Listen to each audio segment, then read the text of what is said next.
Gracias por continuar con nosotros.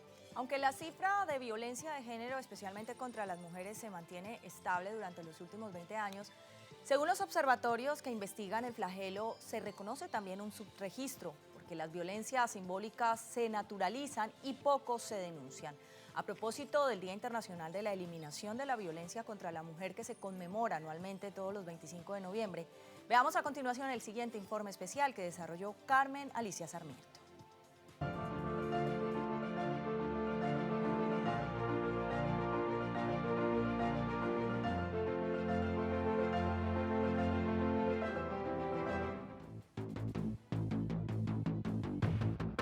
Hemos visto unos comportamientos, primero desde el punto de vista de números, estadístico, epidemiológico, en el cual vemos que el evento como tal mantiene las mismas cifras. ¿Qué ha ocurrido? En los últimos años lo que estamos viendo es una mayor disposición de las víctimas a denunciar el hecho. Lo que tiene que ver con violencia sexual, a esta fecha, el año pasado, según las cifras que da la Fiscalía y la Secretaría de Seguridad y Justicia, habían 950 denuncias por violencia sexual.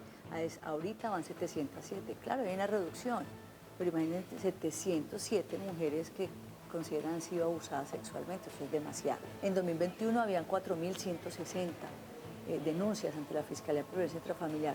A esta fecha, este año 2022, llevamos 3.894. Y lo que tiene que ver con feminicidios, según las cifras oficiales de Fiscalía, a esta fecha, el año pasado 7 y este año vamos en 7. En lo corrido entre enero y septiembre hablan de 445 casos de feminicidio. 49 solo en septiembre, que es demasiado. O sea, es más de una mujer por día. Durante los 30 días de septiembre, 49 mujeres fueron víctimas de feminicidio en Colombia. En el Valle del Cauca el panorama no es alentador. Ese mismo mes, 13 mujeres fueron asesinadas por su género. Estamos hablando que al menos 16 niños y niñas en el país se quedaron huérfanos de madre. Es decir, esta es una afectación a toda la familia. La mayoría de los feminicidios están ocurriendo entre los 20 y los 29 años de edad. 13 de los 49 feminicidios contabilizados en septiembre fueron perpetrados por sicarios presuntamente contratados por las parejas o exparejas de las víctimas. Por lo menos 3 aberrantes casos de violencia contra las mujeres se han registrado en los últimos días en Colombia. A veces pensamos que la única violencia que nos debe importar es la que deja marcas en el cuerpo. ¿Cuáles son estas formas de violencia? Aquí les contamos. Es la que no se ve y que además se ejecuta con la anuencia de la víctima. O sea, las mujeres aceptamos esa violencia y no nos damos cuenta. La violencia económica, la violencia sexual, la violencia vicaria, la violencia psicológica, pienso yo que es la más dura. El lenguaje está cargado de violencia simbólica y fíjate que a veces no solamente son expresiones de lenguaje inclusivo, sino la manera de nombrarte. Por ejemplo, trabajamos uno hace poco en Popayán que dice, calladita se ve más bonita.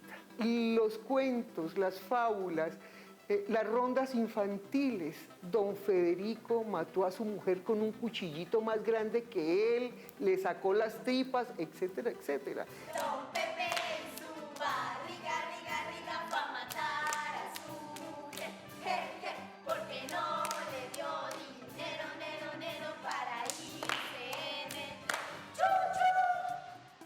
¿Fue a matar a su mujer? ¿Esto es lo que nos enseñan desde la infancia? Que las mujeres están, digamos, haciendo el papel de sirvientas. Es muy triste eso, pero son las sirvientas.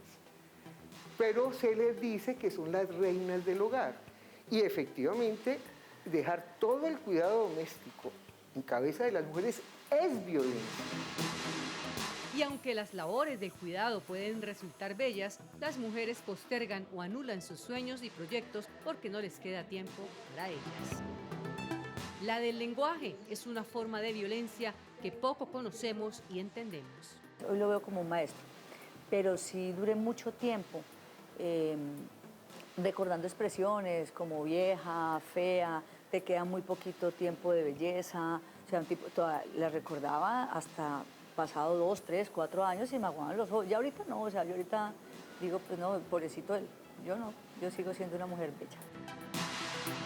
Con la manera como nosotros no participamos en chistes, con la manera como nosotros no obviamos las situaciones, con la manera como nosotros y nosotras no participamos en esa normalización de, ay, quién sabe qué le haría para que le pasara esto. Es que las mujeres también son tenaces, es que son complicadas, es que las mujeres son dramáticas, es que a mí me gusta más trabajar con hombres. Desde antes de la concepción, la sociedad determina unas características a las que deberían ajustarse las niñas. Luego, cuando ya entramos en el mundo cotidiano, en lo corporativo, en lo social, hay muchísimas cosas que podemos hacer para no seguir promoviendo la violencia de género. A 31 de octubre habíamos atendido 424 mujeres que se animaron a buscar ayuda, a contar su caso, a preguntar si lo que le está incomodando o lo que le ha pasado es violencia. Por ejemplo, la denuncia de la periodista María del Pilar Aguilar por una entrevista con el profesor Gilberto Tobón. Solo estoy haciendo las preguntas que debemos hacer los periodistas. No te disculpes. Lo que pasa es que el periodista piensa que, como en la película de Bertolucci, son ciudadanos por encima de toda sospecha. No, jamás. Estructuró y amenazó con retirarse de la entrevista, que me quedara callada, que yo no hacía sino hablar. Pues la verdad fue que sí se sintió una actitud hostil de él en la entrevista, más hacia mí que hacia mi compañero, cuando me mandó a callar, que los periodistas nos creíamos que estábamos por encima de los demás. Entonces ahí lo interpelé también y le dije que pues sí, que no solamente algunos periodistas, sino que también algunos políticos y académicos se creían por encima de los demás y que nadie estaba por encima. Cuando él empezó a decirme que me quedara callada, hubo otra expresión que no la recuerdo bien, pero yo sí recuerdo muy bien la respuesta y le dije, sí, estaré sentadita, pero jamás calladita. Lo que me incomoda es que utilice ese tipo de acciones para descalificar el trabajo. Entonces, si yo me hubiese quedado callada y si yo no le hubiera contrapreguntado y si yo hubiera hecho lo que él quería, quedarme sentadita y calladita, pues a lo mejor él habría salido a felicitarme por la entrevista. Pero como no lo hice y como no están acostumbrados a que las mujeres enfrentemos, contrapreguntemos y no nos quedemos calladitas, pues entonces lo que hacen es atacarnos ya como mujeres. Pues sentir de manera directa el machismo que hay en este país. Sobre este caso, buscamos al profesor Gilberto Tobón, quien en conversación telefónica se negó a conceder la entrevista para dar a conocer su versión de los hechos. Otro caso que conmovió a los cibernautas fue el protagonizado por el hoy experiodista de Noticias 1, Juan Fernando Varona, quien se hizo viral por la golpiza que le dio a su compañera sentimental. En principio, podría configurarse en su contra el delito de lesiones personales.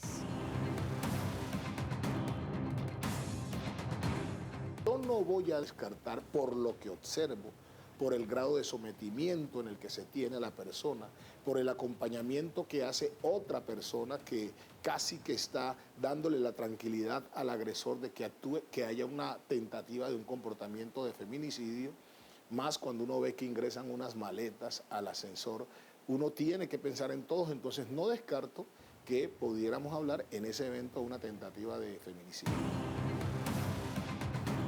Pero, ¿y cuáles son las implicaciones penales, jurídicas, de quien incurre en conductas que van mucho más allá del abuso sexual, de la violencia intrafamiliar y del feminicidio? El comportamiento de feminicidio además se encuentra agravado y con una pena considerable que va hasta los 600 meses de prisión. Estamos hablando de 50 años que puede recibir la persona. El artículo 119 fue adicionado en un inciso, es el inciso segundo, que dice: cuando las conductas señaladas en los artículos anteriores se cometan en niños y niñas menores de 14 años o en una mujer por el hecho de ser mujer, entonces las penas para el comportamiento de lesiones personales se ven duplicadas. Importante saber que existe una forma de lesión personal denominada perturbación psíquica, que conlleva a una pena de hasta 126 meses de prisión. Pero si la lesión fuera permanente, la condena alcanzaría hasta los 162 meses de prisión. La violencia ejercida desde el lenguaje puede salirle muy cara al agresor. Pero además, de acuerdo con el artículo 119, si es contra una mujer, por el solo hecho de ser mujer, se agrava. Ese tipo de manifestaciones indudablemente pueden generar traumas psicológicos, y esos traumas psicológicos son lesiones personales. Así que no nos quedamos simplemente en comportamientos como el de la injuria consagrado en el artículo 220 del Código Penal. La ley 1257 del año 2008, que es la que trae la figura del acoso sexual, lo establece no exclusivamente para la mujer, sino para cualquier persona que sea víctima de él. Si uno revisa el artículo 229 del Código Penal, él simplemente dice el que maltrate física o psicológicamente a cualquier miembro de su núcleo familiar. O sea, en la descripción típica del comportamiento de violencia intrafamiliar no hay como una regulación específica que diga hay que excluir las consecuencias que se generen para la persona. La violencia de género es un problema de salud pública y desde esa perspectiva hay factores de riesgo individual, familiar, social, institucional y hasta cultural. Se evidencia que hay unas condiciones que hacen más vulnerables a las mujeres, su pertenencia étnica y sus condiciones de clase, incluso pues, son un factor determinante para que ellas puedan vivir esas situaciones de violencia, pero no excluyente. La mayoría de las víctimas de la violencia económica pertenece a ciertos sectores poblacionales. La situación que viven las mujeres afrodescendientes y las mujeres campesinas e indígenas que viven en la ciudad, ya que aparte de ser desplazadas, son víctimas del conflicto armado, tienen que venir al distrito de Agua Blanca o a Ladera y trabajar para casas de familia, donde son explotadas laboralmente con largos horarios laborales y pagos mínimos, sin prestaciones sociales, sin prestaciones de ley. Y tenemos un abandono grande de sus familias por tener que cuidar de otras familias que tienen la capacidad para pagarle, porque hay un conflicto armado que las desplazó de su territorio. La pandemia dejó en evidencia no solo el aumento en los casos de violencia intrafamiliar, sino también las vulnerabilidades económicas de las mujeres que perdieron sus trabajos. Porque eran de servicios, tanto domésticos, de hotelería, de restaurantes. Hubo un aumento indiscriminado de lo que se llama en el Valle del Cauca el gota a gota, aprovechado por las bandas criminales, sobre todo en los sectores más pobres del país y los barrios más pobres de la ciudad de Cali, donde las bandas criminales te van anotando si te dan una cucharada de aceite, una bolsa de leche, las arepas del desayuno. Y ante el no pago hay aumento y se asesinan a las mujeres, una mujer por un barrio, para asustar, digamos, también al resto de mujeres y al resto de la población de esa comunidad, de esa cuadra, incluso de esa casa. Desafortunadamente esperaríamos que, claro, al momento de liberar esa situación de represión, de confinamiento, el factor determinador del evento, al no estar, pues el evento inmediatamente disminuyera. Desafortunadamente no pasó así. O sea, parece que la pandemia nos dejó una impronta, una marca de que esa violencia podía ser permitida, de que esa agresión era permitida, que esa agresión era posible. Y es lo que estamos viendo hoy en las redes, como nuevamente, a partir de la denuncia, pareciera que el evento se ha exacerbado, que la violencia es más notoria, que hay muchos más, digámoslo así, muchas más víctimas hoy. Eso nos muestra eso, una impronta post-pandemia. Y surge, por supuesto, el factor aleccionador. La violencia contra las mujeres no solo tiene un fin disciplinante cuando rompemos aparentemente la ley, cuando salimos al espacio público, sino que reafirma una masculinidad, un tipo de masculinidad en un momento hostil. Otro debate interesante que abren los colectivos de feministas es ¿cuáles son los espacios seguros para las mujeres? ¿Las casas? Está probado que no. ¿Los parques? ¿Las calles? ¿Cómo podemos las mujeres habitar la ciudad? Al respecto de estos feminicidios que han de los 49 feminicidios que ocurrieron en septiembre, 17 ocurrieron dentro de la vivienda.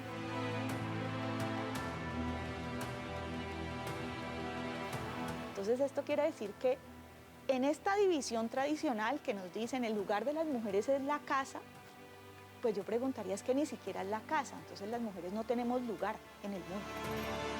No sabemos que la ciudad de Cali puede ser tan violenta en su expresión urbana. No hay parques, calles, auditorios que reconozcan el aporte de las mujeres en la ciudad. Y una grave denuncia que se conoció durante la elaboración de este informe es la relacionada con el acoso y el abuso sexual en los colegios en Cali. Las instituciones prefieren proteger a los abusadores que los derechos de los niños y las niñas, que según la Constitución están por encima de todos los derechos de las demás personas. Desde sexto grado he sido víctima de un docente que se hacía comentarios respecto a mi cuerpo, tocaba mis piernas, me abrazaba, me tocaba las manos, hacía comentarios de doble sentido. Este año decidí denunciar. Hemos venido acompañando a 55 denunciantes de colegios, de 3 colegios de Cali. Imagínense, son solo 3 colegios y hemos recogido 55 denuncias de allí, la cual señala a profesores que no solo están acosando, sino que ya han cometido actos de abuso, que lo hacen de una manera impune por completo delante de otros profesores, delante de otros alumnos, y vemos que los colegios pues no son espacios seguros, son espacios más bien de violencia, ya sea de acoso escolar o de acoso sexual por parte de docentes hombres a las estudiantes. No ha sido nada fácil, pues por parte de compañeros que me han dicho que tal vez una exagerada, que sí había entendido bien las cosas, que este profesor me escuchaba así. Sin embargo, muchas dificultades, sobre todo en los procesos de investigación, que se alargan y se alargan tanto que parecía que el proceso transitorio pues iba a ser casi que infinito con las investigaciones de Fiscalía y del Ministerio Público. Así que creo que en el 2019 la Secretaría de Educación toma la decisión de derogarlo, y en esa derogación lo que dice es que el docente ya no cambia de función mientras cursa el debido proceso, sino que ahora lo trasladan a otra institución educativa. En esa orden de traslado pues se obvia algo importante y tiene que ver con la prevención de la reincidencia de estos casos de ese docente en otras instituciones educativas con otras chicas. Pero también es un decreto que un poco ignora el conflicto que existe de fondo en la escuela, y es la normalización de la violencia sexual contra las niñas y las adolescentes. Entre tanto, un sector de la sociedad se niega a la educación sexual temprana. Hay mucho moralismo, o si se quiere una perspectiva muy moralizante de la sexualidad, de eso no se habla, se calla. Los planes transversales para educar en sexualidad son muy difíciles de aplicar por los prejuicios que tienen los mismos profes sobre hablar de sexualidad, sobre los miedos que eso también puede despertar, y porque hay débil formación con ellos y con ellas para que se sientan capaces no solamente de hablar de sexualidad, sino de transversalizar los contenidos en las diferentes áreas del currículo. Afirma esta investigadora que nuestra sociedad ha promovido la violencia de género de manera cultural. Estamos sobre una relación de poder donde se nos ha inferiorizado, ¿sí? Y esa inferiorización tiene que ver con que no vivamos con la libertad del cuerpo y la sexualidad como quisiéramos, o que si lo hacemos se nos trata de putas, o se nos trata de zorras, o se nos denigra, o se nos persigue, o se nos violenta, o se nos mata por tomar las decisiones que desde los derechos a la libertad de pensamiento, pero también a la exploración libre del cuerpo y la sexualidad podríamos tener las mujeres. A este panorama se suma una lista interminable de factores que evitan el funcionamiento de la ruta de atención. A veces pasa que desestimulan la denuncia, la expresión, y también lo viví. La expresión del policía o del fiscal es, y por ejemplo, ¿y qué va a hacer si llevan a su marido a la cárcel? ¿Con qué van a mantener los niños? Siempre que no exista personal idóneo para el desarrollo de la función pública o de las funciones relativas a la garantía o el restablecimiento de los derechos de las personas, pues eso será un problema que va a afectarlas directamente a las víctimas y en general a quienes requieran algún apoyo por sentirse en riesgo o expuestas a una situación de violencia. De fondo, una mirada que busca evitar la repetición de estas conductas es la que surge de un estudio adelantado por el Instituto de Investigación y Desarrollo en Prevención de la Violencia y Promoción de la Convivencia Social, CISALVA, en el que 40 familias que reportaron ser víctimas de violencia de género fueron intervenidas. Y a partir de ese grupo, durante 3-4 años de seguimiento, pues logramos hacer un trabajo, digámoslo así, de determinación de factores disparadores del evento. Y ahí vemos que hay que hacer un trabajo grande. Recientemente, uno de nuestros estudios financiados por el Ministerio de Ciencia y Tecnología nos demostró que trabajos de intervención en el grupo de victimarios podrían hacer un cambio, una transformación en esos entornos de seguridad familiar, donde el victimario resuelve cuál es su conflicto personal, resuelve desde el punto de vista psicoterapéutico cuál es el elemento que dispara la violencia y de esa manera logramos corregir esa acción que es completamente repudiable. Los factores que atomizan la violencia detectados durante este estudio son el consumo de sustancias psicoactivas, incluido el alcohol, la ausencia de figura paterna y el maltrato infantil.